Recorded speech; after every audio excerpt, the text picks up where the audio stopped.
Hello, my name is Tatiana and I'm a Canadian artist based in Argentina. Today is the first day of the Daily Art Show. I am very excited. I created this show because I wanted to have a way of showing other artists and creatives how they can show themselves, how they can show their work, and how they can sell their work, which for me is one of the most important things about being an artist. So, today is all about creating your own art style or making sure that you're honing your art style. Now, this is the work that I make, and I've been working on this basically my whole life, but in 2016, I decided to go full time, and I've been creating pieces like this ever since. In about 2 years ago, I moved to Argentina, and so now it's not been the easiest transition in terms of being an artist because I look at very specific things for inspiration, and Argentina doesn't hold those things. And so at this point, I've decided to go back and not change what I do, but I've changed a lot since moving. I've changed a lot since I started my work. And I've also changed a lot as a human, as a woman, past the lockdown, right? So I'm doing this exercise to make sure that I am where I want to be with how the work looks, to, go in and really look at my process. Do I like what I'm doing? Do I want to do something different? And also to deepen my personal iconography. And so today I'm going to give you my own process. This is all very personal. There's different people who do different things, but I personally follow this. It's all about, looking within yourself. So I have a notebook because I am not one of those people who can easily remember scripts and stuff. So I'm going to read from my notebook. Bear with me, okay? All right. So before you even start to develop your style, you're going to have to ask yourself two main questions. The first question is, why do you even want to create your own art style? So that's the major thing, because my boy, Oscar Wilde, said, be yourself, everyone else is already taken, all right? And the idea behind that is that you're the only person who can create your own story. So if at the end of the day, you're not going and you're not creating something that you love, that makes you different, that makes you, your process different, that just makes you stand out, you're going to just be within the whole slew of people that there are right now. We all know that social media has made it not difficult, because in a sense you can do very well on social media. I use social media in order to be able to sell my work, but it's also very competitive because there's so many creatives, there's so many artists on social media, right? And so imagine this is with something that's accessible. Imagine before, when it wasn't even ways of pushing yourself and of standing out from the crowd. And so now the only thing that you can do is have a style that helps you stand out.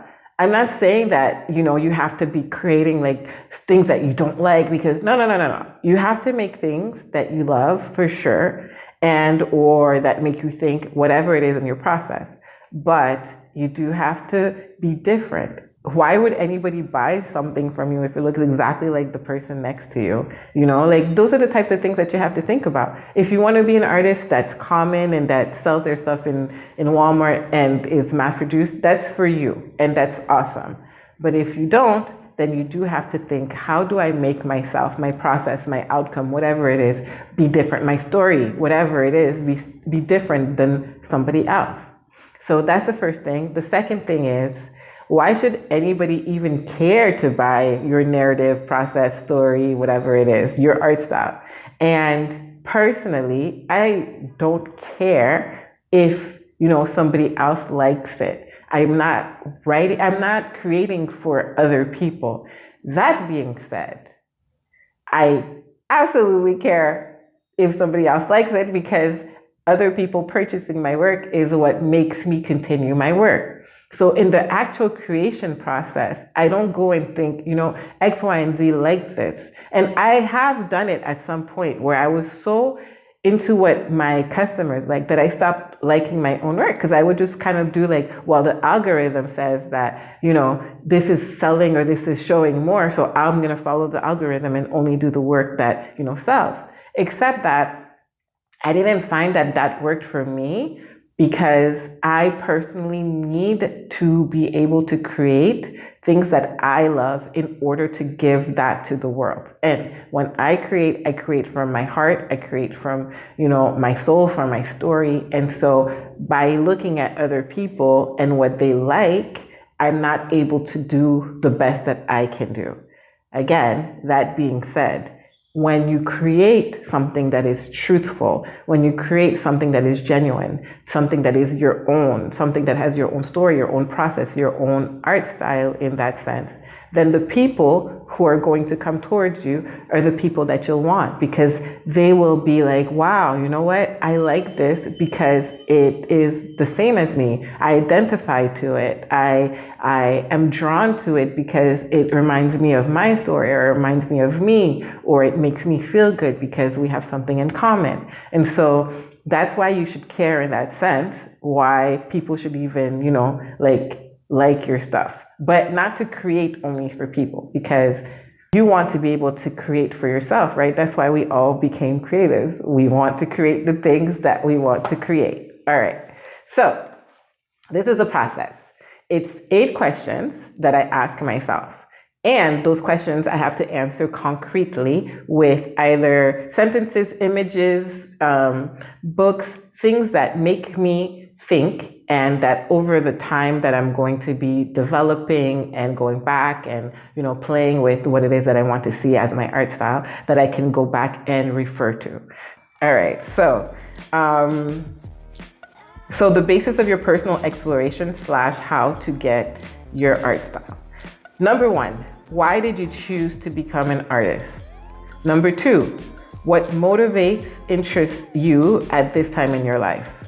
Number 3, what artists, movements, or periods interest you? Number 4, what themes do those artists, movements, and periods work on? And what is it that you would like to work on based on what it is that you see within that? Number 5, what subjects interest you most, again, at this time? Number 6, what is your personal iconography, i.e. the objects, images, and symbols that stimulate you and have meaning in your life? And this is actually taken from Jeff Koons, the idea of personal iconography. Number 7, what do you want to see at the end of the day? And number 8, which is not really something that I'm going to be working on because I have a very set palette, but I still will, look into it and write it out. And so what colors, textures, shapes, etc. do you want to highlight, emphasize in your work? Based on those questions, I'm going to use my own story and my own art in order to give you a better idea of how to go about this very enlightening exercise, right? Okay, so number 1, why did you choose to become an artist? So why did I choose to become an artist? Because at 6 years old, I went to a Leonardo da Vinci exhibit. I saw all the names with my school. I saw all the names and titles that Leonardo da Vinci had on the back. And I was like, I couldn't wait to go home and tell my mom about the exhibit and about all the titles. It was the first time that I understood. I was like, how can he be inventor and painter and sculptor and all those things? And a really fun fact about Leonardo da Vinci that I recently learned is that he is the inventor of the cover letter, because he used to send out letters to patrons, because he wasn't from a wealthy family, to tell them about himself. And that helped him to get more work. So I was like, look at him. Of course, there was a reason I loved him, right? He was basically doing some promotion and branding and selling in his own way at that time. So that was my catalyst for becoming an artist. And then I just really stayed on that path from that moment on. I studied fashion for my associates, landscape architecture for my bachelor's and my master's. And then I decided I wasn't really feeling landscape architecture. Actually, the truth is that I didn't like it. Not even I wasn't feeling. I didn't like it. I didn't see myself in it for the long term, but I saw myself in illustration and in art and in fashion and in products. And so I shifted away from that in 2016, became a full-time illustrator. And then this year, I'm currently finishing up a program that is all about printmaking and ceramics. And it is the most fantastic thing.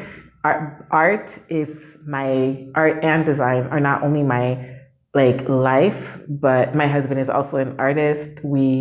I just don't, I don't know what else I would do because I don't want to do anything else in life. So when I realized I wanted to become an artist, I became an artist. And so you have to figure out what is it that really drives you to be an artist, because that's going to be the thing that you're going to refer to all the time when you might want to change something about what is the core your core art self, right? Being an artist, being creative it's not the easiest thing, but it can be extremely rewarding. And I love the rewarding part of it, because we kind of all do. Okay, so what motivates and interests me at this point in my life. So this is very specific for me, and that's why I wrote at this point in my life, because I am currently in Argentina, and what interests me is usually street style. My friends, my mom and her friends were huge influences on how I defined femininity when I was growing up. And yet here it's completely different. In Argentina, visually, I am one of those people who sees something or sees street style or sees buildings and those things, or sees exhibits, and those things inspire me for my next collection. And I work with outside as much as I work with inside. So here it's been very difficult for me because the landscape is different. The food is different, the language is different, the women are different, everything is different. So I haven't been able to be inspired in the same way that I would usually be if I visited New York, I'm originally from Canada. So if I was in Toronto, in Montreal, it would be completely different.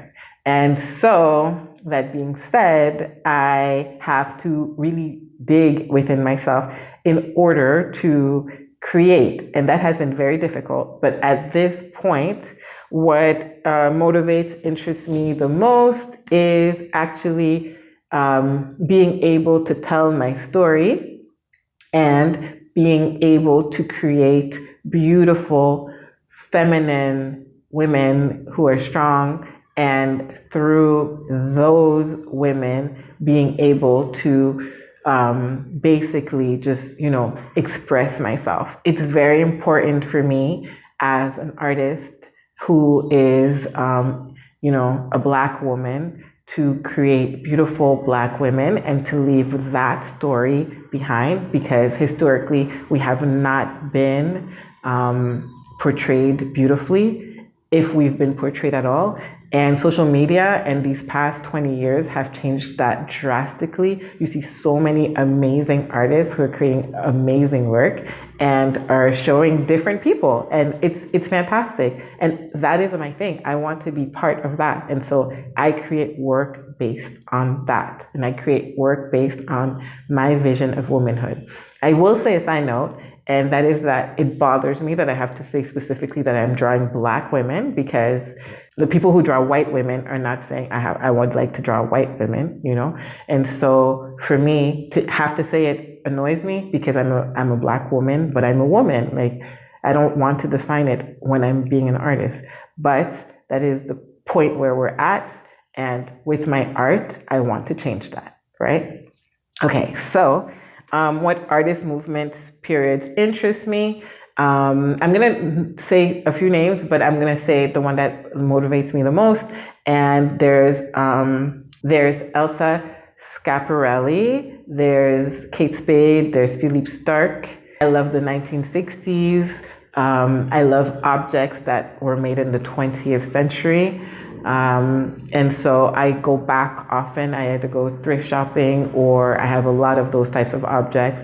I have a lot of books from that time. I read a lot about those people. For instance, Elsa Schiaparelli. She was not only amazing because she is a very strong woman who created really beautiful work during that time. But one of the things, which is the next thing, what themes did they work on? She was about womanhood. She also did a lot of collaboration with artists. Actually, Coco Chanel called her the Italian artist who makes clothes. She worked with Salvador Dali, with Jean Cocteau. She worked with a bunch of people, and I think that's very amazing. That's how I see work. I'm multidisciplinary, transdisciplinary, and so I often look towards people who not only create in different facets, but who are able to go and work in different mediums. And so she's one of my favorites. She created Shocking Pink, which is basically fuchsia, which is like a cross between neon pink and fuchsia. It's an amazing color. And back then, people were like, oh my God. It's like so funny because people were so calm, right? But they saw this color and they couldn't get over it. So she really inspires me as an artist and also as a designer. What subject interests me most? Like I said, my story, what I can leave as a Black woman, and how I portray Black women, how I portray my friends, my family, my mom's friends, my friends' families, like women who inspire me. It's very important to me because the only way that history is recorded is through items, through movements, through art, through music, through architecture, through books. And so if I'm able to create something that represents the time, then I know that I will have done what it is that I set out for. And I would be extremely happy at the end of my life, especially since I plan on drawing and painting and making until the end of my life. What is my personal iconography? So this one I find very interesting. If any of you want to go, I think that I know that Jeff Koons has a class on Masterclass about personal iconography, but he often talks about it. And for me, personally, I have a lot of items that I constantly refer to. And in this case, I'm actually adding more. That's why I was very happy about this, because I have the red lips, because when I was a kid, I would see a lot of my mom's friends with red lips, but it wasn't common for Black women, especially dark-skinned women, to have a red lipstick, but they would often wear it, probably because they were from Haiti, and island women have a different style, especially back then. They had more they were more into makeup and into different colors than North American women. So I love red lips. I love nails, of course, oval nails are my favorite thing. I don't have nails because I do ceramics, but I love, love, love nails. I often have patterns, and those come from the fact that my father is from West Africa, Benin specifically, and my grandmother was a textile designer and seller, and so I go and I love to include that. But now, one of the things that I would like to add as part of my iconography is either a specific pattern or patterns that will be repeating throughout, that are steeped in that culture and in that part of my culture. There is also a pattern which I forget, it's almost like a wave pattern. I forget the name of it. I think it's called rickrack, which is basically like an elastic that goes like this. And it's a lot in Haitian culture. A lot of the dresses that they have that are the traditional dresses, they put it on, it's at the border. And so that will be one of the items that I will start to use. I have a lot of flowers, particularly roses and lilacs and peonies. Because in Canada, these are three of the flowers that I would see most growing up. My neighbors had bushes, and my next door neighbor had a lilac tree, which was my favorite thing in the world. And so I often will put lilacs in my work. Also, leaves, banana leaves, and coconut trees. Banana leaves because the land that my family owns in Haiti, when you go into the entrance, it's full of banana leaves and bananas. And coconut trees because my great-grandfather planted coconut trees that are still standing And to me, they're an emblem of my family. And the coconuts are amazing. They're like over, at this point, they're 100 years. No, they're like from the 1950s. So they're not 100 years old yet, but they taste like candy. They're so delicious. And so those are just some of the things that I'll use. Oh, and finally, I will use, as for my images, it's always Black women, right? Or women. And the thing that I do the most is that I want to make sure that the viewer knows that this woman is being looked at, and she knows she's being looked at, and she's fine with it because she's fine, but she's also looking at you. And so the girls that I draw, the women that I draw, are always looking as well, are always gazing at the viewer as the viewer is gazing at them. Finally, almost finally. Oh yeah.